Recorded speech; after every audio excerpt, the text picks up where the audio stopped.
Bible చరిత్ర నిజముగా జరిగిన చరిత్ర అని నిరూపించే మోయాబు రాతి శాసనం అనేటువంటి వీడియో పార్ట్ 1గా మనం ఇంతకుముందు చేసుకున్నాం. ఈరోజు అదే మోయాబు రాతి శాసనాన్ని గురించినటువంటి పార్ట్ 2 వీడియో ఈరోజు మనం చూడబోతున్నాం. ముఖ్యంగా ఈ వీడియోలో ఈ భాగంలో మోయాబు రాతి శాసనంలో ఉన్నటువంటి 34 లైన్లలో నిక్షిప్తమై ఉన్నటువంటి ఆనాటి చారిత్రక సంగతులను ఒక్కొక్క లైను మన తెలుగులో చదువుకుంటూ ఆ ప్రతి లైను వెనుకున్నటువంటి చరిత్ర సంగతులు, అవి బైబిల్ గ్రంథంలో వ్రాయబడినటువంటి చరిత్ర సంగతులతో ఏ విధంగా సరిపోలుతా ఉన్నాయి, అవి వ్యక్తుల పేర్లైనా, పట్టణాల పేర్లైనా, జరిగిన సంఘటనలైనా, మరి ఏ సమాచారమైనా కూడా ఆ మోయాబు రాతి శాసనంలో ఉన్నటువంటి సమాచారం బైబిల్ గ్రంథంలో ఇవ్వబడినటువంటి చరిత్ర సంగతులతో సరిపోల్చుకుంటూ మనం ఈరోజు ఈ వీడియోలో కొన్ని సంగతులను మన గమనంలోకి తెచ్చుకుందాం. ఇంతకుముందు పార్ట్ 1 వీడియోలో ఈ మోయాబు రాతి శాసనం క్రీస్తు పూర్వం 840వ సంవత్సరంలో మోయాబు దేశాన్ని పరిపాలించిన మేషా అనేటువంటి రాజు. మోయాబు దేశం అనగా ప్రస్తుతము వర్తమాన కాలంలో దక్షిణ జోర్డాన్గా ఉంది. జోర్డాన్ దేశంలో దక్షిణ భాగం సదరన్ జోర్డాన్. ఈ సదరన్ జోర్డాన్ యొక్క సరిహద్దులే ఆనాటి బైబిల్ కాలపు మోయాబు దేశపు సరిహద్దులు. దీబోన్ అనేటువంటి పట్టణం రాజధాని నగరంగా ఉండేది. బీసీ 840వ సంవత్సరంలో అనగా సుమారుగా ఇప్పటికి 2864 సంవత్సరాల క్రితం వేయబడినటువంటి ఈ శాసనం ఒక మోయాబు రాజు ద్వారా, మేషా అనే మోయాబు రాజు ద్వారా వేయబడినటువంటి శాసనం ఏ విధంగా వర్తమాన కాలంలో వెలుగులోకి వచ్చింది, అది ఏ విధంగా ప్యారిస్ లో ఉన్నటువంటి లావ్రే మ్యూజియంలో ప్రజల సందర్శనార్థమై చేరింది అనేది మొదటి వీడియోలో మనం వివరంగా చర్చించుకున్నాం. క్రీస్తు శకం 1873వ సంవత్సరం నుండి కూడా ఈ మోయాబు రాతి శాసనం ప్యారిస్ లోని లావ్రే మ్యూజియంలో ప్రజల సందర్శనార్థం ఉంచబడింది. మోయాబు రాజు అయినటువంటి మేషా తాను ఇశ్రాయేలీయుల మీద సాధించినటువంటి విజయాలకు చిహ్నంగా, అదేవిధంగా తాను చేసినటువంటి అనేక పట్టణాల నిర్మాణానికి గుర్తుగా, అదేవిధంగా తాను త్రవ్వించినటువంటి జలాశయాలు, తాను వేయించినటువంటి రహదారులు, తాను నిర్మించిన ఇతర కట్టడాలు, వీటన్నిటికీ కూడా గుర్తుగా ఒక విజయ శిలా శాసనంగా ఈ మోయాబు రాతి శాసనాన్ని బీసీ 840వ సంవత్సరంలో మోయాబు రాజు అయినటువంటి మేషా వేయించడం జరిగింది. ఇతడు మోయాబు దేశాన్ని క్రీస్తు పూర్వం 9వ శతాబ్దపు మధ్య భాగంలో అనగా సుమారుగా బీసీ 850వ సంవత్సరం నుండి ఆ 9వ శతాబ్దం చివరి వరకు అనగా సుమారుగా బీసీ 810వ సంవత్సరం వరకు కూడా పరిపాలించినటువంటి రాజు ఈ మోయాబు రాజు అయినటువంటి మేషా. ఇతని గూర్చి రాజులు 2వ గ్రంథం 3వ అధ్యాయం 4వ వచనం నుండి 27వ వచనం వరకు రాయబడింది. ఆ సందర్భంలో అతడు ఇశ్రాయేలు రాజుకు ఒక సామంత రాజుగా ఉంటూ ఇశ్రాయేలు రాజుకు 1,00,000 గొర్రె పిల్లలను, బొచ్చు కలిగినటువంటి 1,00,000 గొర్రె పొట్టేళ్లను ఇశ్రాయేలు రాజుకు కప్పముగా కొడుతూ ఉండేవాడు. అయితే ఇశ్రాయేలు రాజు అయినటువంటి ఆహాబు మరణమైన తర్వాత అతని కుమారుని కాలంలో అనగా యెహోరాము కాలంలో ఈ మేషా ఇశ్రాయేలు రాజు మీద తిరుగుబాటు చేయగా, ఇశ్రాయేలు రాజు అయినటువంటి యెహోరాము, యోధా రాజు అయినటువంటి యెహోషాపాతు, ఎదోము రాజు, అతని పేరు రాయబడలేదు బైబిల్ గ్రంథంలో, ఈ ముగ్గురు కలిసి తిరుగుబాటు చేసినటువంటి మేషా మీద యుద్ధానికి వెళ్ళి అతన్ని జయించడానికి పూనుకుంటారు. కానీ కొంత యుద్ధం అయిన తర్వాత కిర్హెరెసెతు అనేటువంటి పట్టణాన్ని వారు ముట్టడి వేసిన సందర్భంలో ఆ పట్టణపు ప్రాకారపు గోడ మీద ఈ మేష అనేటువంటి రాజు తన తరువాత రాజ్య సింహాసనం ఎక్కవలసినటువంటి తన జ్యేష్ఠ కుమారుణ్ణి దహన బలిగా అర్పించిన కారణాన్ని బట్టి ఇశ్రాయేలీయుల మీదకి కోపం బహుగా వచ్చిన కారణాన్ని బట్టి ఈ ముగ్గురు రాజులు కూడా వెనుదిరిగి వారి వారి స్వంత ప్రదేశాలకు వెళ్ళిపోయినట్లుగా రాజులు 2వ గ్రంథం 3వ అధ్యాయం 27వ వచనంలో మనం చూస్తాం. అంటే ముగ్గురు రాజులు వెళ్ళి కూడా మేషాను జయించలేకపోయారు. కొన్ని పట్టణాలను జయించారు, కొంత విజయం దొరికింది. కానీ వారు మేష అనేటువంటి మోయాబు రాజును పూర్తిగా ఓడించలేక వారు వెనుదిరిగినట్లుగా మనం చూస్తాం. ఆ తరువాత ఈ మేష తన తిరుగుబాటును కొనసాగిస్తూ ఇశ్రాయేలీయుల స్వాధీనంలో ఉన్నటువంటి అనేక పట్టణాల మీద దండెత్తి వాటిని జయించి వాటిని తిరిగి మోయాబు దేశపు స్వాధీనంలోకి తెచ్చుకోవడం జరిగింది. ఇది BC 845 నుండి 840 మధ్యలో జరిగినటువంటి యుద్ధాలు. ఆ విధంగా ఆయా పట్టణాలను జయించడం పూర్తయిన తర్వాత తన విజయానికి చిహ్నంగా మోయాబు రాజు అయినటువంటి మేష ఈ విజయ శాసనాన్ని, అనగా ఈ మోయాబు రాతి శాసనం లేదా మేషా స్టెలే అనబడినటువంటి ఈ బసాల్ట్ శాసనాన్ని వేయించడం జరిగింది. ఇది సుమారుగా 3.5 అడుగుల ఎత్తు, 2 అడుగుల వెడల్పు, అదే విధంగా అంతే మందం కలిగినటువంటి బసాల్ట్ అనేటువంటి నల్లరాతి శిల మీద చెక్కబడినటువంటి 34 లైన్లు కలిగినటువంటి అతిపెద్ద శాసనం. ఎందుకు అతిపెద్ద శాసనం అంటున్నామంటే, ఇప్పటి వరకు కనాను ప్రాంతంలో, అనగా ఇశ్రాయేలు ప్రాంతంలో చుట్టుపక్కల ఉన్నటువంటి మరి బైబిల్ చరిత్రకు సంబంధించినటువంటి ప్రదేశాలు తవ్వకాలలో దొరికినటువంటి శాసనాలన్నిటిలోకి కూడా చాలా పెద్ద శాసనం ఇది. అప్పటి చరిత్రకు సంబంధించిన అనేక సంగతులను మనకు వెల్లడి చేసేటువంటి శాసనం. కాబట్టి బైబిల్ చరిత్రను ఇది నిజముగా జరిగినటువంటి చరిత్ర అని నిరూపించడానికి రుజువుల్లో ఈ మోయాబు రాతి శాసనం చాలా ముఖ్యమైనది ప్రియులారా. అది ఏ విధంగా వెలుగులోకి వచ్చింది అనేది మొదటి పార్ట్లో మనం చర్చించాం. ఈరోజు మనం ఈ మోయాబు రాతి శాసనంలో ఉన్నటువంటి 34 లైన్లను మనం తెలుగులో ఒక్కొక్కటి లైన్ చదువుకున్న తర్వాత ఆ లైన్లలో ఉన్నటువంటి చరిత్ర సంబంధమైనటువంటి సంగతులను బైబిల్ గ్రంథంలో ఉన్నటువంటి చారిత్రక సత్యాలతో పోలుస్తూ, బైబిల్ గ్రంథంలో వ్రాయబడినటువంటి సంగతులతో పోలిస్తూ, అందులో ఉన్నటువంటి చరిత్ర సంబంధమైనటువంటి యథార్థతను మనం పోల్చి చూసుకుందాం. ఈ మోయాబు రాతి శాసనం అనేది బైబిల్ యొక్క చరిత్ర, నిజముగా జరిగిన చరిత్రని నిరూపించేటువంటి ఎక్స్ట్రా బిబ్లికల్ ఎవిడెన్స్ గా మనం గుర్తించవచ్చు. బైబిల్ ఆర్కియాలజిస్టులు గుర్తించారు. ఈ మోయాబు రాతి శాసనం అనేది మొదటిగా బైబిల్ యొక్క ఆథెంటిసిటీ, రెండవదిగా ట్రూత్ఫుల్నెస్, మూడవదిగా హిస్టారిసిటీ, నాలుగవదిగా యాక్యురసీ. అంటే మన తెలుగులో ఈ మోయాబు రాతి శాసనం అనేది మొదటిగా బైబిల్ యొక్క ప్రామాణికత, రెండవదిగా బైబిల్ యొక్క సత్యసంధత, మూడవదిగా బైబిల్ యొక్క చారిత్రకత, నాలుగవదిగా బైబిల్ యొక్క ఖచ్చితత్వాన్ని తేటగా రుజువు చేస్తున్నటువంటి శాసనం, ఒక ఎక్స్ట్రా బిబ్లికల్ ఎవిడెన్స్ ప్రియులారా. కాబట్టి దీని గురించినటువంటి సంగతులు తెలుసుకోవాల్సినటువంటి ఆవశ్యకత, ప్రభు అయినటువంటి యేసుక్రీస్తు వారిని నమ్మి రక్షణ పొంది ఈ భూమి మీద విశ్వాస జీవితాన్ని కొనసాగిస్తున్నటువంటి మనము తెలుసుకోవాల్సిన ఆవశ్యకత ఎంతో ఉన్నది అని నేను విశ్వసిస్తున్నాను.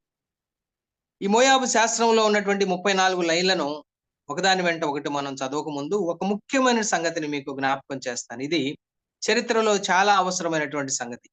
ఏ పట్టణాలను గురించి అయితే ఈ మోయాబు రాతి శాసనంలో పేర్కొనబడిందో, ఏ పట్టణాలను తాను జయించానని ఈ శిలా శాసనంలో మోయాబు రాజు అయినటువంటి మేష వేసుకున్నాడో, ఆ పట్టణాల పేర్లన్నీ కూడా బైబిల్ గ్రంథంలో మనము సంఖ్యాకాండం గ్రంథం, ద్వితీయోపదేశ కాండం, యెహోషువ గ్రంథం, న్యాయాధిపతుల గ్రంథం, అదేవిధంగా దినవృత్తాంతముల మొదటి గ్రంథం, యెషయా గ్రంథం, ఇర్మియా గ్రంథం, వీటన్నిటిలో కూడా ఈ పట్టణాల పేర్లు, ప్రదేశాల పేర్లు, ఇందులో పేర్కొనబడినటువంటి సంఘటనలు ఇవన్నీ కూడా మనం చూడగలం.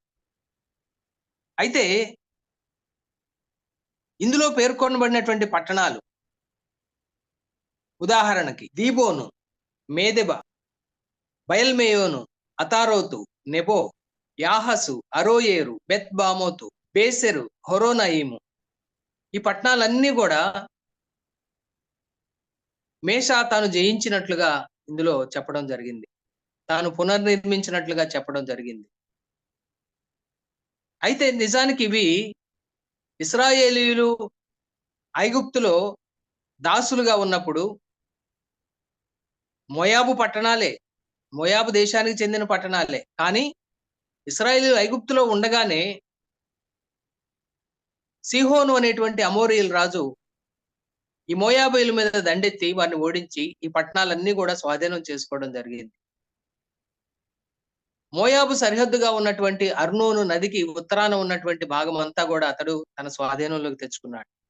ఇప్పుడు మనం చెప్పుకున్నటువంటి అనేక పట్టణాలు ఆ సీహోను రాజు స్వాధీనంలోకి వెళ్ళిపోయినాయి.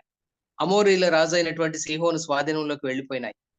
అయితే ఇశ్రాయేలీయులు ఐగుప్తు నుండి విమోచించబడి 40 సంవత్సరాలు అరణ్యంలో ప్రయాణించి వారు చివరి మజిలీగా మోయాబు ఉత్తర సరిహద్దు అయినటువంటి అర్నోను సరిహద్దుకు, అనగా మోయాబు అమోరీయుల మధ్య ఉన్నటువంటి అర్నోను సరిహద్దుకు వారు చేరుకున్న సందర్భంలో వారు అమోరీయుల రాజు అయినటువంటి సీహోనును కూడా తమ దేశం నుండి వారిని దాటిపోనివ్వమని అడిగినప్పటికీ కూడా అతడు వారిని తన దేశంలో ప్రవేశించడానికి అనుమతి ఇవ్వకుండా వారి మీదకి యుద్ధానికి రాగా ఇశ్రాయేలీయులు అమోరీయుల రాజు అయినటువంటి సీహోను మీద యుద్ధం చేసి అతన్ని ఓడించి అతన్ని చంపివేసి తిరిగి ఆ మోయాబు పట్టణాలన్నీ, అంటే అప్పుడు అమోరీయులుగా ఉన్న పట్టణాలన్నిటినీ వారు స్వాధీనం చేసుకొని, ఇశ్రాయేలీయులు స్వాధీనం చేసుకొని ఆ పట్టణాలన్నిటినీ కూడా రూబేను గోత్రీకులకు, గాదు గోత్రీకులకు, మనష్షే అర్థగోత్రీకులకు పంచడం జరిగింది. ఇది మోషే కాలంలోనే ఆ విధంగా ఆ పట్టణాలను జయించి ఆ 3 గోత్రాల వారికి పంచడం జరిగింది. అవన్నీ వారి స్వాధీనంలో ఉండిపోయినాయి. కానీ ఇప్పుడు మనం మోయాబు శాసనంలో చూసినట్లుగా బీసీ 845 నుండి బీసీ 840 మధ్య కాలంలో మేషా అనేటువంటి రాజు తిరుగుబాటు చేసి తిరిగి ఆ పట్టణాలన్నిటినీ స్వాధీనం చేసుకోవడం జరిగింది. దీనికి సంబంధించి మీకు లేఖనాధారాన్ని నేను సంఖ్యాకాండం గ్రంథం నుంచి మీకు చదివి వినిపిస్తాను. ఇది ఒక ప్రక్కన మనసులో జాగ్రత్తగా గుర్తుపెట్టుకోండి. సంఖ్యాకాండం గ్రంథం 21వ అధ్యాయం 13, 14 వచనాలు చదువుతున్నాను. అక్కడ నుండి వారు సాగి అమోరీయుల పొలిమేర నుండి వచ్చి ప్రవహించి అరణ్యమందు సంచరించు అర్నోను అద్దరిని దిగిరి. అర్నోను అనేది నది. అర్నోను మోయాబీయులకును అమోరీయులకును మధ్య నుండి మోయాబు సరిహద్దుకు వచ్చారు. ఉత్తరాన అమోరీయులు ఉన్నారు. ఇప్పుడు నేను చెప్పాను కదా, నిజానికి అది కూడా మోయాబు దేశంలోని భాగమే. కానీ అమోరీయులు వారిని ఓడించి అమోరీయుల స్వాధీనం చేసుకున్నారు. ఇశ్రాయేలు ఐగుప్తు నుండి వచ్చే సమయానికి ఆ ప్రాంతం అంతా కూడా అమోరీయుల స్వాధీనంలో ఉంది. ఇప్పుడు 21వ వచనం నుండి, సంఖ్యాకాండం 21 నుండి, ఇశ్రాయేలీయులు అమోరీయుల రాజైన సీహోను నొద్దకు దూతలను పంపి, మమ్మును నీ దేశంలో బడి వెళ్ళనిమ్ము. మేము పొలములకైనను ద్రాక్ష తోటలకైనను పోము, బావుల నీళ్లు త్రాగము. మేము నీ పొలిమేరలను దాటు వరకు రాజమార్గములోనే నడిచిపోదుమని అతనితో చెప్పించిరి. ఇక్కడ చూడండి, చాలా స్పష్టంగా వాళ్ళు అడుగుతూ ఉన్నారు. మోషే నాయకత్వంలో వారు సీహోను రాజును అడుగుతూ ఉన్నారు. అయితే సీహోను ఇశ్రాయేలీయులను తన పొలిమేరలను దాటనీయలేదు. తన దేశంలో నుండి పోవటానికి అతడు అనుమతి ఇవ్వల. నిజానికి రాజమార్గంలో వెళ్తామన్నారు. అదే కింగ్స్ హైవే అంటారు. మరియు సీహోను తన సమస్త జనమును కూర్చుకొని ఇశ్రాయేలీయులను ఎదుర్కొంటకు అరణ్యంలోనికి వెళ్ళి యాహజుకు వచ్చి ఇశ్రాయేలీయులతో యుద్ధము చేసెను. యాహజు అనేది ఒక పట్టణం. ఇశ్రాయేలీయులు వానిని, అనగా ఆ సీహోను రాజును కత్తివాత హతము చేసి వాని దేశమును అర్నోను మొదలుకొని ఎబ్బోకు వరకు, అనగా అమ్మోనీయుల దేశం వరకు స్వాధీనపరుచుకొనిరి. చూడండి, మోయాబీయులు వారిని ఆనుకొని అమ్మోనీయులు ఉండాలి. కానీ మధ్యలో భాగాన్ని అమోరీయులు ఆక్రమించిన కారణాన్ని బట్టి మోయాబు దేశం, దానికి ఉత్తరాన అమోరీయుల దేశం, దానికి ఉత్తరాన అమ్మోనీయుల దేశం ఆ కాలంలో ఉండేది. అయితే ఇప్పుడు ఈ మధ్యలో ఈ అమోరీయులను ఓడించి ఇశ్రాయేలీయులు ఆ ప్రాంతం అంతటిని స్వాధీనం చేసుకున్నారు. తర్వాత వారు ఏం చేశారో చూడండి. ఇశ్రాయేలీలు ఆ పట్టణములన్నిటినీ పట్టుకొనిరి. ఇశ్రాయేలీలు అమోరీల పట్టణములన్నిటిలోను హెష్బోనులోను దాని పల్లెలన్నిటిలోను దిగిరి. హెష్బోను అమోరీయుల రాజైన సీహోను పట్టణము. అతడు అనగా అమోరీయుల రాజు అయినటువంటి సీహోను అంతకు మునుపు మోయాబు రాజుతో యుద్ధము చేసి అర్నోను వరకు వాని దేశమంతయు పట్టుకొనెను. అదే నేను ఇప్పుడు మీకు చెప్పాను. నిజానికి ఇదంతా కూడా మోయాబీయుల దేశమే గాని అమోరీయులు ఆక్రమించుకోగా వారిని ఓడించి ఇశ్రాయేలీలు స్వాధీనపరుచుకున్నారు. 3 గోత్రాల వారికి పంచారు. ఇది చరిత్ర. అయితే మనకు మోయాబు శాసనం ద్వారా తెలియబడినటువంటి సంగతి, అంతేకాకుండా రాజులు 2వ గ్రంథం 3వ అధ్యాయం 4 నుండి 27 వచనాల వరకు ఉన్నటువంటి సంగతి, అనగా మోయాబు రాజు అయినటువంటి మేషా చేసిన తిరుగుబాటు తరువాత ఈ పట్టణాలన్నింటినీ కూడా అతడు తిరిగి తన స్వాధీనం చేసుకున్నాడు. ఇవి తిరిగి మోయాబు స్వాధీనంలోకి వెళ్ళిపోయినాయి. అవి ఈ బీసీ 845, 840 మధ్య కాలంలో జరగ్గా ఎప్పటి వరకు మోయాబీలు స్వాధీనంలో ఉన్నాయంటే యెషయా కాలం వరకు, ఇర్మియా కాలం వరకు, అనగా సుమారుగా బీసీ 600 నుండి 580వ సంవత్సరం బీసీ వరకు కూడా, అనగా బబులోను రాజు అయినటువంటి నెబుకద్నెజరు యూదా దేశంతో పాటు మోయాబు దేశం మీద కూడా దాడి చేసి యూదుల్ని ఓడించాడు. అటు మోయాబీలను కూడా ఓడించి వారిని అందరినీ కూడా బబులోను చెరకు తీసుకుని పోయే వరకు, ఆ పట్టణాలన్నింటినీ ధ్వంసం చేసే వరకు కూడా ఈ పట్టణాలన్నీ మోయాబీయుల స్వాధీనంలో ఉన్నాయి. మేషా ద్వారా జయించబడిన ఆ పట్టణాలు అప్పటి వరకు కూడా మోయాబీయుల స్వాధీనంలో ఉన్నాయి. ఈ శాసనంలో ముఖ్యంగా మనం మోయాబీయుల యొక్క ముఖ్య దేవత అయినటువంటి కెమోషు పేరును కూడా మనం చూస్తాం. కెమోషు మోయాబీయుల యొక్క ముఖ్య దేవత. ఈ కెమోషుని గురించినటువంటి సంగతులు కూడా మనం బైబిల్ గ్రంథంలో మనం చూస్తాం. ఈ విధంగా మోయాబు శాసనంలో ఉన్నటువంటి చరిత్ర, బైబిల్ గ్రంథంలో ఉన్నటువంటి చరిత్ర రెండు కూడా ఎంత చక్కగా మరి ఒకదానితో ఒకటి సరిపోలుతూ బైబిల్ యొక్క చారిత్రకతను, సత్యసంధతను, ప్రామాణికతను, ఖచ్చితత్వాన్ని ఏ విధంగా నిరూపిస్తా ఉందో మనం తెలుసుకున్నప్పుడు ఆశ్చర్యం కలగక మానదు. అంత మాత్రమే కాదు, ఈ మోయాబు శాసనములో యెహోవా దేవుని యొక్క పేరు, ఆయన ఆరాధనకు సంబంధించినటువంటి పాత్రలను గురించినటువంటి సమాచారం కూడా ఉండటం నిజానికి చాలా అద్భుతమైనటువంటి విషయం. ఇక మన తెలుగులో ఈ 34 లైన్లు కూడా ఒక లైన్ వెంట ఒక లైన్ నేను మీ కొరకు చదివి అందులో ఉన్నటువంటి విశేషాలను మీకు వివరించడానికి ప్రయత్నిస్తాను. మీరు కూడా జాగ్రత్తగా ఆలకించండి. ఈ మోయాబు శాసనాన్ని మేషాస్టెలే అని కూడా ఇంగ్లీష్ లో అంటారు. ఈ 34 లైన్లలో మొదటి లైన్, ఇది మోయాబు రాజు అయినటువంటి మేషా వేయించినటువంటి శాసనం. కనుకనే అతడు తన గురించి తాను ఫస్ట్ పర్సన్ లో ఈ శాసనం అంతా కూడా మాట్లాడతాడు. నేను మేషా, కెమోషు కుమారుణ్ణి, మోయాబు రాజును, దీబోను నివాసిని. ఇది మొదటి లైను. తను తాను పరిచయం చేసుకుంటా ఉన్నాడు. తండ్రి పేరు కెమోషియట్, వైఏటిటి అని చరిత్రకారులు చెప్తారు. మోయాబు రాజును అంటున్నాడు. ఇది బైబిల్లో రాజులు 2వ గ్రంథం 3వ అధ్యాయం 4వ వచనంలో స్పష్టంగా ఈ మాట కూడా ఉంది. దీబోను నివాసిని. దీబోను అనేది ఆ కాలంలో మోయాబు దేశానికి రాజధానిగా ఉన్నటువంటి పట్టణం దీబోను. 2వ లైన్, నా తండ్రి మోయాబును 30 సంవత్సరాలు పరిపాలించాడు, అనగా అతని తండ్రి అయినటువంటి కెమోషియట్ బీసీ 880 నుండి 850 వరకు 30 సంవత్సరాలు మోయాబు దేశాన్ని పరిపాలించాడు. అతడు రాజధాని పట్టణమైనటువంటి దీబోను నివాసి అని మనం మొదటి లైన్లో గమనించాం. ఈ దీబోను గురించి బైబిల్లో అనేక ప్రదేశాల్లో రిఫరెన్స్లు రాయబడ్డాయి. 2 రిఫరెన్స్లు మీకు వరకు జ్ఞాపకం చేస్తాను. యెషయా గ్రంథం 15వ అధ్యాయం 2వ వచనంలో, ఇర్మియా గ్రంథం 48వ అధ్యాయం 18వ వచనంలో దీబోను పట్టణం పేరు మనం గమనించగలం. 3వ లైన్, నా తండ్రి తర్వాత నేను పరిపాలిస్తున్నాను. క్రహ్ అనేది ఒక పట్టణం. కెమోషు కొరకు ఈ ఉన్నత స్థలాన్ని నేనే నిర్మించాను. ఇక్కడ 2 సంగతులు మనం చూస్తున్నాం. కెమోషు అనేది మోయాబీయుల యొక్క ముఖ్య దేవత పేరు. బైబిల్లో అనేక చోట్ల కెమోషు మోయాబీయుల దేవత అని వ్రాయబడింది. ముఖ్యంగా మనం గమనించినప్పుడు రాజుల మొదటి గ్రంథం 11వ అధ్యాయం 7వ వచనంలో రాజు అయినటువంటి సొలొమోను అనేక మంది స్త్రీలను వివాహం చేసుకున్నాడు. అనేక మందిని ఉపపత్నులుగా ఉంచుకుంటూ వచ్చాడు. వారిలో మోయాబు స్త్రీలు కూడా ఉన్నారు. అమ్మోను స్త్రీలు కూడా ఉన్నారు. కాబట్టి రాజులు మొదటి గ్రంథం 11 అధ్యాయం 7వ వచనంలో రాజైనటువంటి సొలొమోను మోయాబీయుల హేయ దేవత అయినటువంటి కెమోషుకు, అమ్మోనీయుల హేయ దేవత అయినటువంటి మొలెకుకు బలిపీఠాలు కట్టించినట్లుగా మనం చూస్తాం. అంటే మోయాబీయుల యొక్క దేవత కెమోషు, ముఖ్య దేవత. ఇక్కడ ఉన్నత స్థలం అనేటువంటి మాట కూడా మనం చూస్తున్నాం.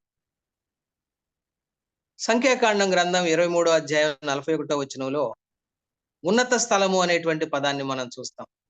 బైబిల్ చరిత్ర కాలంలో అన్యులు, అక్కడ ఉన్నటువంటి కనాను ప్రజలు ఉన్నత స్థలాలు అంటే ఎత్తైనటువంటి స్థలాల్లో, అనగా కొండలు, గుట్టలు, వాటి మీద ఉన్న పచ్చని చెట్ల కింద బలిపీఠాలు కట్టి అన్య దేవతలకు ధూపాలు వేస్తూ ఉండేవారు. అనేక మంది ఇశ్రాయేలు రాజులు కూడా ఇలాంటి పాపానికి పాల్పడినట్లుగా బైబిల్లో చరిత్ర ఉన్నది. ప్రియులారా, 4వ లైన్, ఆయనే నన్ను నా మీద దండెత్తి వచ్చిన వారందరి నుండి కాపాడాడు, నా శత్రువులందరికంటే నన్ను నా తలెత్తుకునేటట్లుగా చేశాడు. ఆయనే అనగా వాళ్ళ దేవత అయినటువంటి కెమోషు నాకు ఈ విజయాలన్నీ ఇచ్చాడని చెప్పి గర్వంగా ఈ శాసనంలో అతను వేయించుకున్నాడు.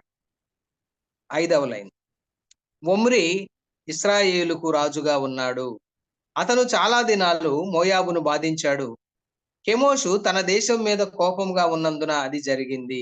ఇక్కడ ఒమ్రి అనేటువంటి ఇశ్రాయేలు రాజు గురించి వ్రాయబడింది. ఈ ఒమ్రి ఇశ్రాయేలు దేశాన్ని BC 885 నుండి 874 వరకు 12 సంవత్సరాలు పరిపాలించాడు. ఇతను గురించినటువంటి చరిత్ర రాజులు మొదటి గ్రంథం 16వ అధ్యాయం 22, 23 వచనాల్లో, అదే విధంగా 23 నుండి 28 వచనాల్లో ఒమ్రి యొక్క చరిత్ర వ్రాయబడింది. చూడండి, ఒమ్రి మోయాబు దేశాన్ని చాలా కాలం బాధించాడని మేషా చెప్తూ ఉన్నాడు. కారణం కూడా అతనే చెప్తా ఉన్నాడు. వాళ్ళ దేవత ఆ దేశం మీద, అనగా మోయాబు దేశం మీద కోపంగా ఉన్న కారణాన్ని బట్టే ఒమ్రి మా దేశాన్ని బాధించగలిగాడు అంటున్నాడు. 6వ లైన్, అతని తరువాత అంటే రాజైన ఒమ్రి తరువాత అతని కుమారుడు రాజు అయ్యాడు. అతని కుమారుడు ఆహాబు. ఆహాబు BC 874 నుండి 853 వరకు, అనగా 22 సంవత్సరాలు ఇశ్రాయేలు దేశాన్ని పరిపాలించాడు. ఇతని గురించి రాజులు మొదటి గ్రంథం 16, 17, 18 అధ్యాయాల్లో మనం చూడగలం. ఇతను రాజు అయినటువంటి విషయాన్ని రాజులు మొదటి గ్రంథం 16వ అధ్యాయం 23వ వచనంలో మనం చూస్తాం. అతను కూడా అంటే ఒమ్రి కుమారుడైనటువంటి అహాబు కూడా నేను మోయాబును బాధ పెడతానన్నాడు. నా దినాలలో అతను ఆ విధంగా చెప్పాడు. ఇప్పుడు 7వ లైన్, నేను అతని వైపు అతని కుటుంబం మీద దృష్టి నిలిపినప్పుడు ఇశ్రాయేలు పూర్తిగా శాశ్వతంగా నశించింది. ఒమ్రి మేదెబా భూభాగాన్ని కలిగి ఉన్నాడు. ఇక్కడ 7వ లైను అర్థం చేసుకోవడం చాలా కష్టం. ఎందుకంటే ఇశ్రాయేలు పూర్తిగా నశించింది, శాశ్వతంగా నశించింది అంటున్నాడు. నిజానికి ఇశ్రాయేల్ నశించలా. నేటికి కూడా మన కళ్ళ ముందు వాళ్ళు ప్రత్యక్ష సాక్షులుగా ఉన్నారు. అయితే దేని గురించి ఇక్కడ మాట్లాడాడు అంటే, ఒమ్రి చేసినటువంటి, అతని కుమారుడైనటువంటి ఆహాబు చేసినటువంటి పాపాలను బట్టి దేవుడు వారి మీదకి శిక్షగా అతని కుటుంబం అంతటిని కూడా తుడిచి పెడతానని చెప్పి తన ప్రవక్త ద్వారా దేవుడు వారిని హెచ్చరించడం జరిగింది. రాజులు మొదటి గ్రంథం 21వ అధ్యాయం 21, 22 వచనాలు మనం చూస్తే, అందుకు యెహోవా ఇలాగు సెలవిచ్చెను, నేను నీ మీదికి అపాయము రప్పించెదను. ఆహాబుతో ప్రవక్త అయినటువంటి ఏలియా మాట్లాడుతున్నాడు. నేను నీ మీదికి అపాయం రప్పించెదను, నీ సంతతి వారిని నాశనం చేతును, అల్పులేమి ఘనులేమి ఇశ్రాయేలు వారిలో అహాబు పక్షమున ఎవడునూ లేకుండా పురుషులందరినీ నిర్మూలం చేతును. ఇశ్రాయేలు వారు పాపం చేయుటకు నీవు కారకుడివై నాకు కోపము పుట్టించితివి కనుక నెబాతు కుమారుడైన యెరోబాము కుటుంబమునకును అహియా కుమారుడైన బయషా కుటుంబమునకును నేను చేసినట్లు నీ కుటుంబమునకును చేయుదునని యెహోవా సెలవిచ్చున్నాడు. అంటే ఒమ్రి కుటుంబం అంతా కూడా, అంటే ఒమ్రి డైనస్టీ, ఒమ్రి కుమారుడైనటువంటి ఆహాబు, అతని తర్వాత కేవలం 2 సంవత్సరాలే పరిపాలించి చనిపోయినటువంటి అహజ్యా కానివ్వండి, ఆ తర్వాత మరి అహాబు కుమారుడే యెహోరాము రాజై 12 సంవత్సరాలు పరిపాలించాడు. కానీ ఆ తరువాత దేవుని యొక్క శిక్ష వారి మీదకి వచ్చినప్పుడు యెహూ అనేటువంటి మరి ఒక సైన్యాధిపతి ద్వారా ఈ యెహోరాము, అహాబు కుమారుడైనటువంటి యెహోరాము చంపివేయబడగా వారి కుటుంబం అనగా ఆ ఒమ్రీ డైనెస్టీ అంతా కూడా నశించిపోయింది. ఒమ్రీ కుటుంబంతో సంబంధం లేని యెహూ అనేటువంటి వ్యక్తి రాజు అయ్యాడు. ఆ మాట కూడా మీకు లేఖనాల నుండి మీకు జ్ఞాపకం చేస్తాను. రాజుల 2వ గ్రంథం 9వ అధ్యాయం 24వ వచనం. అప్పుడు యెహూ తన బలము కొలది విల్లు ఎక్కుపెట్టి యెహోరామును భుజముల మధ్య కొట్టగా, యెహోరాము అనగా ఆహాబు కుమారుడైనటువంటి ఇశ్రాయేలు రాజు అయినటువంటి యెహోరాము భుజముల మధ్య కొట్టగా బాణము అతని గుండె గుండా దూసుకొని పోయిన గనుక అతడు తన రథమునందే ఒరిగెను.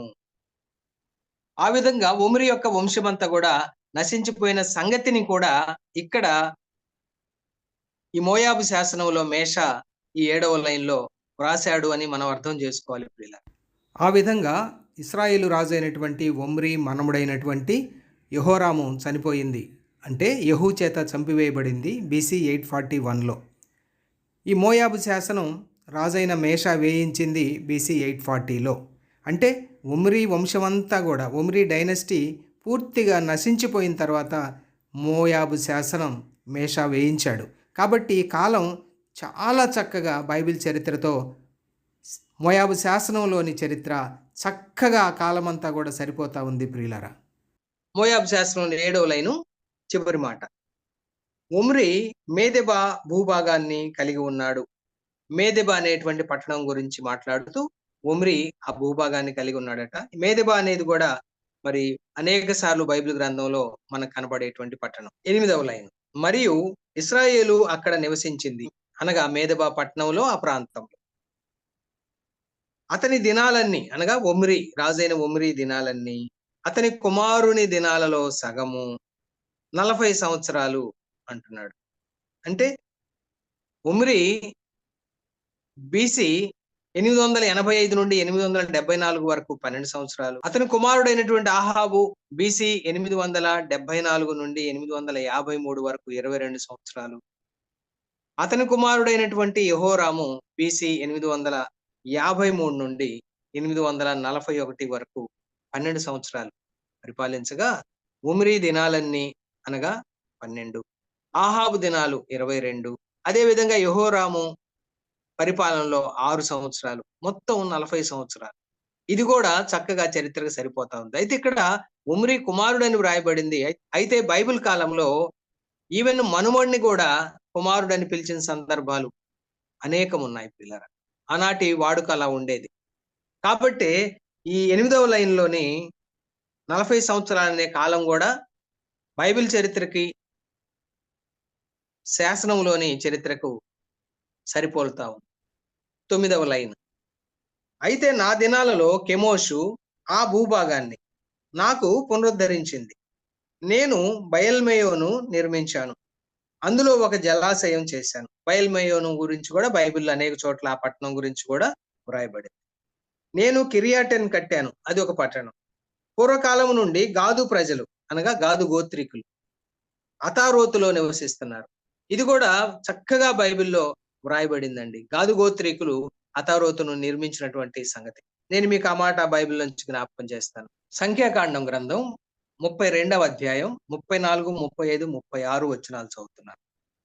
గాదీయులు అనగా గాదు గోత్రికులు దీబోను, అతారోతు, అరోయేరు, అత్రోతు, షోఫాను, యాజరు, యొగ్బెహ, బేత్నిమ్నా, బేతారామ అను ప్రాకారములు గల పురములను, మందల దొడ్లను కట్టుకొనిరి. చూడండి ఎంత స్పష్టంగా బైబిల్‌లో కూడా గాదు గోత్రీకులు ఈ అతారోతును నిర్మించినట్లుగా మనం చూస్తున్నాం. 10వ లైను చివరి భాగం. ఇశ్రాయేలు రాజు తన కొరకు అతారోతును నిర్మించుకున్నాడు. ఇప్పుడు మనం అదే సంఖ్యాకాండం 32 అధ్యాయం 34, 35, 36 వచనాల్లో చూసాం. ఈ రెండు కూడా సరిపోలుతాం. 11వ. నేను ఆ పట్టణానికి వ్యతిరేకంగా పోరాడి దాన్ని తీసుకున్నాను. అక్కడున్న ప్రజలందరినీ వధించాను. చూడండి, మేషా తిరుగుబాటు చేసి అతారోతు పట్టణం మీద కూడా దాడి చేసి దాన్ని జయించి అక్కడున్న ప్రజలందరినీ వధించాడట. 12వ లైన్. దానిని అనగా అతారోతు పట్టణాన్ని కెమోషుకు, మోయాబుకు ఒక అపహాస్యాస్పదంగా చేశాను. అక్కడున్న దాదో బలిపీఠాన్ని అక్కడి నుండి స్వాధీనపరుచుకొని 13వ లైన్. కిరియోతులో ఉన్న కెమోషు ఎదుటికి ఈడ్చుకెళ్లాను. నేను అక్కడ షెరోన్ మనుషులను, మహరత్ మనుషులను ఉంచాను. అంటే జయించిన పట్టణాల్లో తన సొంత ప్రజలను అతను ఉంచినట్లుగా మనం చూస్తున్నాం.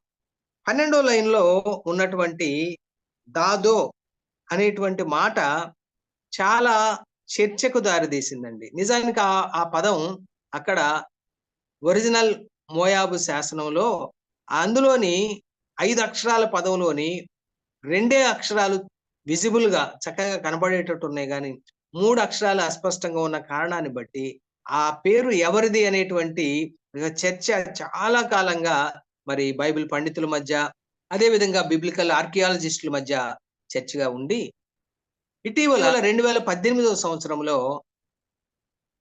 లావ్రే మ్యూజియంలో ఉన్నటువంటి రాతి శాసనాన్ని, అదే విధంగా మరి ఆ రాతి శాసనం అంతా గూడా కాగితపు గుజ్జు అట్ట మీద ముద్రించారు అని నేను పార్ట్ 1లో నేను అదే విధంగా తీయబడిందనేది గూడా మీకు జ్ఞాపకం చేశాను. ఆ కాగితపు గుజ్జు అట్టని అత్యంత ఆధునికమైనటువంటి డిజిటల్ కెమెరాల ద్వారా వాటిని 3D ఫోటోగ్రాఫ్ చేయటం జరిగింది. రిఫ్లెక్టెన్స్ ట్రాన్స్‌ఫర్మేషన్ ఇమేజింగ్ అనేటువంటి సిస్టమ్ ద్వారా వారు ఆ ఫోటోలను తీసినప్పుడు ఏవైతే అస్పష్టంగా ఉన్నటువంటి 3 అక్షరాలున్నాయో అవి స్పష్టంగా కనబడడం జరిగింది. ఆ 5 అక్షరాల పదం అది హౌస్ ఆఫ్ డేవిడ్ అనేటువంటి పదంగా గుర్తించడం జరిగింది. ఇది కూడా చాలా అద్భుతమైనటువంటి విషయం. ఎందుకంటే బైబిల్‌లో కాకుండా ఎక్స్‌ట్రా బిబ్లికల్ ఎవిడెన్స్ దావీదు యొక్క కుటుంబం గురించి దొరకటం కూడా మనం ఆశ్చర్యపడేటువంటి సంగతి ప్రియులారా. 14 లైన్. వెళ్ళి ఇశ్రాయేలుకు వ్యతిరేకముగా నెబోను స్వాధీనపరచుకోమని కెమోషు నాతో చెప్పాడు. నెబో. ఈ వీడియో పార్ట్ 1లో కూడా నెబో గురించి మనం వివరంగా చర్చించుకున్నాం. నెబో అనేది కొండ, దాని చుట్టూ ఉన్నటువంటి పట్టణం. ఆ నెబో కొండ మీదే మోషే మృతి చెందినట్లుగా ద్వితీయోపదేశకాండం 34వ అధ్యాయంలో మనం గమనించగలం. వెళ్ళి ఇశ్రాయేలుకు వ్యతిరేకంగా నెబోను స్వాధీనపరచుకోమని కెమోషు నాతో చెప్పాడు. 15 లైన్. నేను రాత్రి వేళలో వెళ్ళాను. తెల్లవారుజాము నుండి మధ్యాహ్నం వరకు పోరాడాను. 16 లైన్. నేను దానిని అనగా ఆ నెబో పట్టణాన్ని స్వాధీనపరుచుకొని దానిలో ఉన్న 7,000 మంది మనుషులను, మగ పరదేశులను, ఆడ పరదేశులు అంటే మేల్ సెటిలర్స్, ఫిమేల్ సెటిలర్స్ అందరినీ కూడా 7,000 మందిని వధించాడట ఇశ్రాయేలీయులు. 17 లైన్.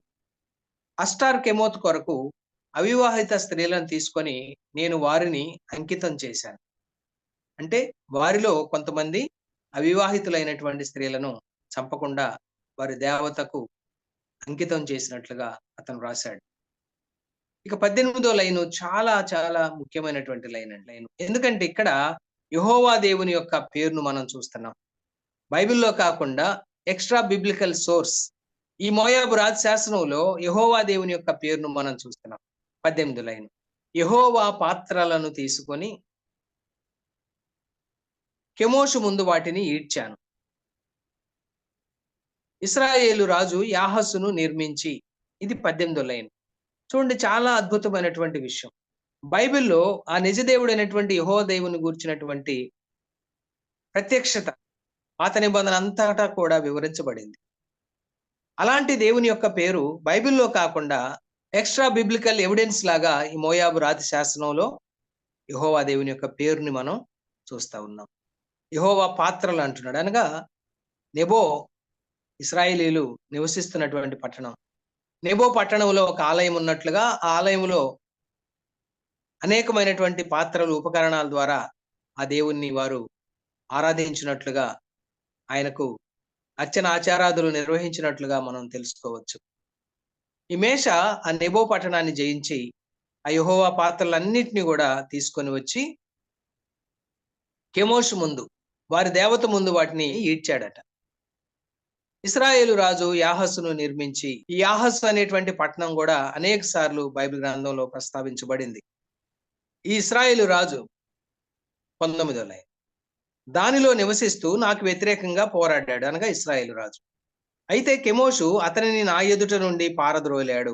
యాహసు పట్టణం నుండి కూడా ఇశ్రాయేలీయులను వారు పారద్రోలారు. 20వ లైన్.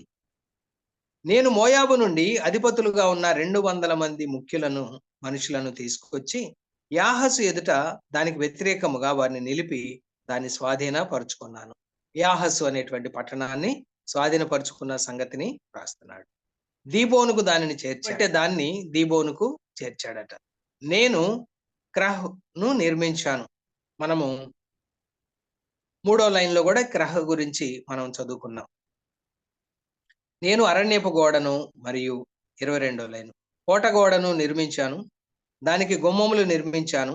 వాటికి ఎత్తైన గుమ్మటములు నిర్మించాను. అంటే అతని నిర్మాణాల గురించి వ్రాసుకుంటున్నాడు. మరియు 23వ లైన్ నేను రాజగృహమును నిర్మించాను. పట్టణము మధ్యలో 2 జలాశయములను నిర్మించాను. ఈ పట్టణం అనగా రాజధాని అయినటువంటి దీబోను పట్టణం. కాబట్టి అతడు రాజగృహాన్ని నిర్మించాడట. పట్టణం మధ్యలో 2 జలాశయాలు అంటే వాటర్ రిజర్వాయర్స్. 24వ లైన్ క్రహు పట్టణంలో మధ్యలో నీటి నిల్వ కొరకు ఒక జలాశయం కూడా లేదు. ఈ క్రహ అనేటువంటి పట్టణంలో ఒక జలాశయం కూడా లేదట. అయితే నేను ప్రజలందరితో ఈ విధముగా చెప్పాను. ఇలా చెప్పాడట. ఇప్పుడు 25వ లైన్ మీలో ప్రతివాడు తన ఇంటిలో ఒక నీటి తొట్టె నిర్మించుకోవాలి. చెరపట్టబడిన ఇశ్రాయేలీయుల ద్వారా నేను క్రహులో కాలువ త్రవ్వించాను. చూడండి, ఆ పట్టణంలో జలాశయం లేదు కాబట్టి వేరే చోట నుండి నీళ్లు తెప్పించడం కోసం తను యుద్ధం చేసి జయించి బందీలుగా పట్టుకున్నటువంటి ఇశ్రాయేలు ప్రజల ద్వారా ఆ కాలువ తవ్వించాడట. 26 నేను అరోయేరును నిర్మించాను. అరోయేరు అనేది మరొక పట్టణం. ఇది అర్నోను నదికి ఉత్తరాన ఉండేటువంటి పట్టణం. అరోయేరు వెంబడి రాజబాట నిర్మించాను. చూడండి, నేను చెప్పిన నది అదే కింగ్స్ హైవే. రాజబాట నిర్మించాను. 27వ లైన్ ధ్వంసం చేయబడిన బెత్ బామోతు నిర్మించాను. శిథిలమైపోయిన బేసరును నిర్మించాను. ఈ బేసరు అనేది ఆశ్రయ పట్టణం. మోషే కాలంలోనే మోషే ఈ బేసరును అనగా అమోరీయుల రాజును జయించి స్వాధీనం చేసుకున్నటువంటి పట్టణాల్లో ఈ బేసరు కూడా ఉంది. ఈ బేసరును ఆశ్రయ పట్టణంగా ఏర్పాటు చేయడం జరిగింది. యుద్ధంలో ధ్వంసం చేయబడినటువంటి బేత్ బామోతుని అదే విధంగా మరి శిథిలమైన బేసెరును నేను నిర్మించానని చెప్తున్నాడు. 28వ లైన్ దీబోనులో చాలా నమ్మకస్తులైన 50 మంది ముఖ్యులు ఉన్నారు.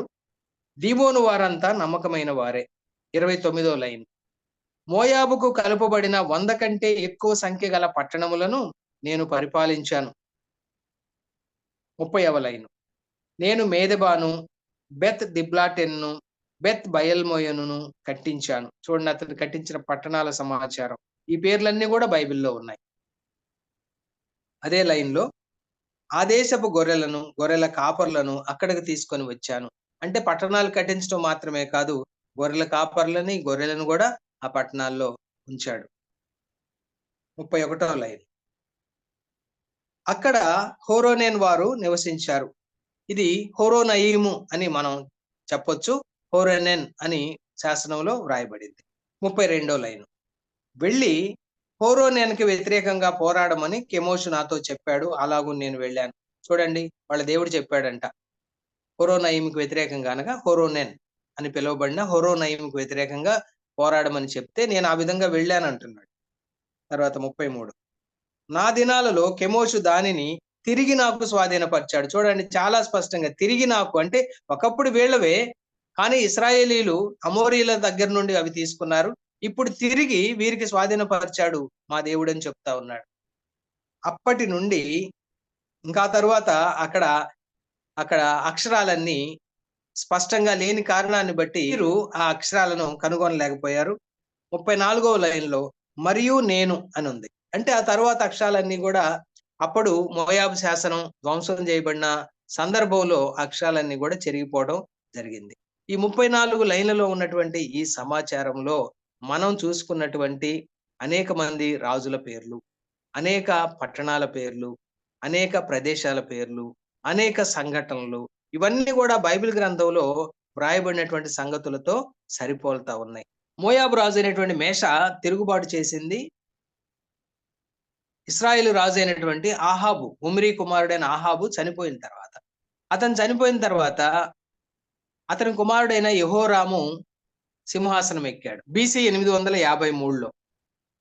ఆ తరువాత 6 సంవత్సరాలకి యెహోరాము రాజు అయిన తర్వాత 6 సంవత్సరాలకి యెహోషాపాతు యూదా రాజుగా ఉన్న కాలంలో అంటే బీసీ 847 నుండి 845 మధ్య కాలంలో ఈ మేష తిరుగుబాటు చేశాడు. మేష తిరుగుబాటు చేస్తే యెహోరాము, యెహోషాపాతు, ఎదోము రాజు ముగ్గురు కూడా దండెత్తి అతని మీదకి వచ్చారు, కానీ అతన్ని జయించలేక వెనుదిరిగి వెళ్ళిపోయారు. ఆ తర్వాత బీసీ 845 సంవత్సరంలో యూదా రాజు అయినటువంటి యెహోషాపాతు చనిపోతాడు. ఆ తర్వాత అతని కుమారుడైనటువంటి యెహోరాము బీసీ 845లో సింహాసనం ఎక్కి బీసీ 847 సంవత్సరంలో తిరుగుబాటు ప్రారంభించిన మోయాబు రాజు అయినటువంటి మేష ఆ తరువాత అతను సుమారుగా బీసీ 845 నుండి 840 వరకు సుమారుగా 4-5 సంవత్సరాలు అతడు పోరాడి ఈ విజయాలన్నీ సాధించాడు. ఈ విజయాలు సాధించిన తర్వాత తన విజయాలకు గుర్తుగా, విజయ చిహ్నంగా ఈ మోయాబు రాతి శాసనాన్ని వివరాలన్నిటితో కూడా కలిపి వేయగా మనకు అందుబాటులో ఉన్నటువంటి 34 లైన్ల శాసనం ఇదే మోయాబు రాతి శాసనం, ఇదే మేషా స్టెలే. ఇప్పుడు ప్యారిస్ లో ఉన్నటువంటి లావ్రే మ్యూజియంలో ప్రజల సందర్శనార్థం ఉంచబడినటువంటి ఈ యొక్క మోయాబు రాతి శాసనం బైబిల్ చరిత్ర, నిజంగా జరిగినటువంటి చరిత్ర అని బైబిల్ ద్వారా మాత్రమే కాకుండా ఎక్స్ట్రా బిబ్లికల్ ఎవిడెన్స్ గా ఈనాడు ప్రజల ముందు సాక్షాత్కరిస్తా ఉంది. ప్రియులారా, బైబిల్ గ్రంథం సత్యవేదం అని, అది నిజమైనటువంటి చారిత్రక గ్రంథం అని మనము విశ్వసించటానికి ఇది బైబిల్ కాకుండా మనకి అవుట్ సైడ్ ద బైబిల్ మనకు దొరుకుతున్నటువంటి ఒక సజీవ సాక్ష్యం అని గుర్తెరిగి ఈ బైబిల్ గ్రంథాన్ని, బైబిల్ గ్రంథంలో ఉన్నటువంటి లేఖనాలను, ప్రభు అయినటువంటి యేసుక్రీస్తు వారిని విశ్వసించి విశ్వాసం ద్వారా దేవుని కృపతో రక్షణ పొందినటువంటి మనము ఈ సత్యాలను తెలుసుకోవాల్సినటువంటి ఆవశ్యకత ఎంతైనా ఉన్నది అని మీకు తెలియజేస్తూ, మీకు ఈ యొక్క సమాచారం ప్రయోజనకరంగా ఉంటుందని నేను మనస్ఫూర్తిగా విశ్వసిస్తున్నాను. ఈ మోయాబు శాసనంలో ఉన్నటువంటి అనేక పట్టణాలు నేడు మనకి జోర్డాన్ దేశంలో సజీవ సాక్ష్యాలుగా మనకు కనబడతా ఉన్నాయి. కొన్ని పట్టణాలను, వాటి ప్రస్తుత పేర్లను మీకు జ్ఞాపకం చేస్తాను. మేదెబా అనేటువంటి పట్టణం ప్రస్తుతం మదాబా అనేటువంటి పేరుతో జోర్డాన్ దేశంలో ఉంది. నెబో కొండ నుండి సౌత్ ఈస్ట్ గా 9 కిలోమీటర్ల దూరంలో ఈ మేదెబా పట్టణం గా ప్రస్తుతం మదాబాగా పిలువబడుతున్నటువంటి పట్టణం ఉంది.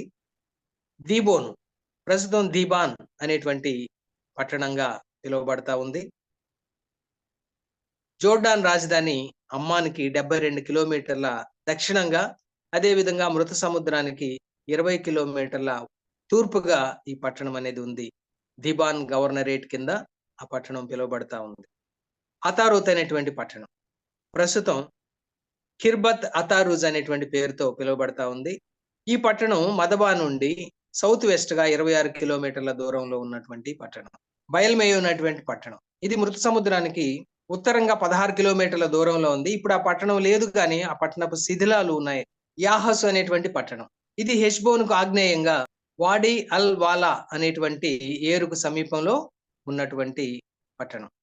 హొరోనయీం అనేటువంటి పట్టణం ప్రస్తుతం జోర్డాన్ దేశంలోని కెరాక్ అనేటువంటి పట్టణానికి సమీపంలో నార్త్ వెస్ట్ దిక్కుగా ఉంటుంది. మృదు సముద్రానికి ఆగ్నేయంగా ఉంటుంది ఈ పట్టణం. ఈ పట్టణం మేషా శాసనంలో హోరోనెన్ అని పిలువబడింది, హోరోనయీము. తర్వాత అర్నోను నది, ఇప్పుడు ఈ అర్నోను నది వాడి ముజిబ్ అనేటువంటి పేరుతో పిలువబడుతుంది. ఇది పడమరకు ప్రవహించి మృత సముద్రంలో కలిసేటువంటి నది ఇది అర్నోను నది. ఇది మోయాబు దేశానికి ఉత్తర సరిహద్దుగా ఉండేది. మనం ఇందాక సంఖ్యాకాండం గ్రంథంలో కూడా ఈ మాటను గమనించాం. అరో ఏరు ప్రస్తుతం ఈ పట్టణం అరాయర్ అనేటువంటి పేరుతో పిలువబడతా ఉంది. ఇది అర్నోను నది ఉత్తరపు ఒడ్డున మృత సముద్రానికి తూర్పుగా ఉండేటువంటి పట్టణం. బేసెరు ఇది మృత సముద్రానికి తూర్పుగా అరణ్యంలో ఉన్నటువంటి పట్టణం. ప్రస్తుతం ఆ పట్టణపు శిథిలాలు మాత్రమే అక్కడ ఉన్నాయి. ప్రియులారా, మోయాబు రాతి శాసనం బైబిల్ చరిత్ర, నిజముగా జరిగిన చరిత్ర అని నిరూపించే ఒక ఎక్స్ట్రా బిబ్లికల్ ఎవిడెన్స్ గా, ఒక సజీవ సాక్ష్యంగా కనబడుతున్నటువంటి మోయాబు శాసనముల గురించి మనము తెలుసుకొని బైబిల్ యొక్క ప్రామాణికత, సత్యసంధత, చారిత్రకత, ఖచ్చితత్వం వీటిని మరొకసారి మన గమనంలోకి తెచ్చుకోవడానికి ప్రభు కృప చూపాడు. అలాంటి సత్యవేదమైనటువంటి బైబిల్లో ఉన్నటువంటి ప్రభు అయినటువంటి యేసుక్రీస్తుని నమ్ముకున్నావా? రక్షణ పొందావా? ఒకవేళ ఆ విధంగా ప్రభువైన యేసుక్రీస్తు వారిని నమ్ముకొని రక్షణ పొందకపోతే, నేడే మిక్కిలి అనుకూలమైన సమయం, నేడే రక్షణ దినం. ప్రభువుని నమ్ముకొని రక్షణ పొందాలని మనవి చేస్తున్నాను. బైబిలు సత్యవేదం, బైబిల్ చరిత్ర సత్యం, బైబిల్ చరిత్ర నిజమైన చరిత్ర, బైబిల్‌లో వ్రాయబడిన దేవుడు నిజ దేవుడు అనే సత్యాన్ని గుర్తెరిగి, అలాంటి ఆ దేవుడు మానవుల రక్షణ కొరకు యేసుక్రీస్తు 2024 సంవత్సరాల క్రితం ఈ లోకానికి వచ్చి తన 33.5 ఏట సిలువలో తన ప్రాణం పెట్టి చనిపోయి తిరిగి లేచి మానవులకు గొప్ప రక్షణ సిద్ధం చేశాడు. విశ్వాసము ద్వారా కృపచేత రక్షణ. ప్రభువైనటువంటి యేసుక్రీస్తు వారి యొక్క శిలువ మరణ పునరుద్ధానాల్లో హృదయపూర్వకంగా విశ్వాసం ఉంచితే ఉచితంగా దేవుడు రక్షణ అనుగ్రహిస్తున్నాడు. పాప క్షమాపణ అనుగ్రహిస్తున్నాడు. నిత్య జీవం అనుగ్రహిస్తున్నాడు. అలాంటి ప్రభువుని నమ్ముకొని ఉచితంగా రక్షణ పొందాలని మనవి చేస్తూ నేను ఈ మాటలు ముగిస్తున్నాను. దేవుడు తన మాటలను దీవించును గాక. ఆమేన్.